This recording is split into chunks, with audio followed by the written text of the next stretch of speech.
ইয়ারও দায়িত্বে থাকা 3 আইএএস কে বদলি তরজা, বদলির কারণ জানিয়ে কমিশনকে চিঠি দিল রাজ্য। কি জানানো হলো রাজ্যের তরফ থেকে চিঠিতে, এ বিষয়ে জানার চেষ্টা করব। তবে তার আগে আরো একবার জানায়, ইয়ারও দায়িত্বে থাকা 3 আইএএস কে বদলি তরজা, বদলির কারণ জানিয়ে কমিশনকে চিঠি দিল রাজ্য।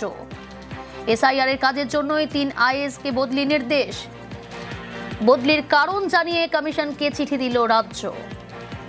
চিঠি দিয়ে কমিশনকে জানালেন মুখ্য সচিব।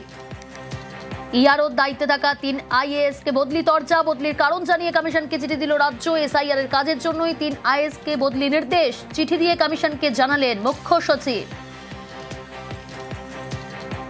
এসআইআর চলাকালীন কেন অফিসারদের বদলি করা হলো, কমিশনের চিঠির জবাব দিয়ে জানালো রাজ্য।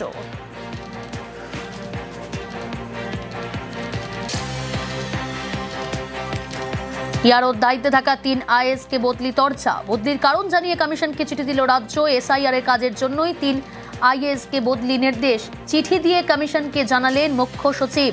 রাজ্যের তরফ থেকে আর কি জানানো হলো কমিশনকে চিঠিতে, এ বিষয়ে বিস্তারিত জানাবে সোমরাজ রয়েছে আমার সঙ্গে। সোমরাজ, যদি তোমার প্রশ্নটা আরেকবার করো। কি জানানো হলো সোমরাজ চিঠিতে?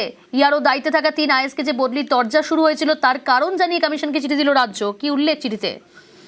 দেখো, চিঠিতে উল্লেখ করা হয়েছে যে 3 যে আইএএস কে যাদের বদলি করা হয়েছে, যারা ইলেকটোরাল রোল অবজার্ভার হিসাবে দায়িত্বে ছিলেন, তাদের বদলি করা হয়েছে এই কারণেই যাতে তাদের কাজের চাপ কমে এবং তারা যাতে নির্দ্বিধায় এসআইআর এর কাজ করতে পারেন।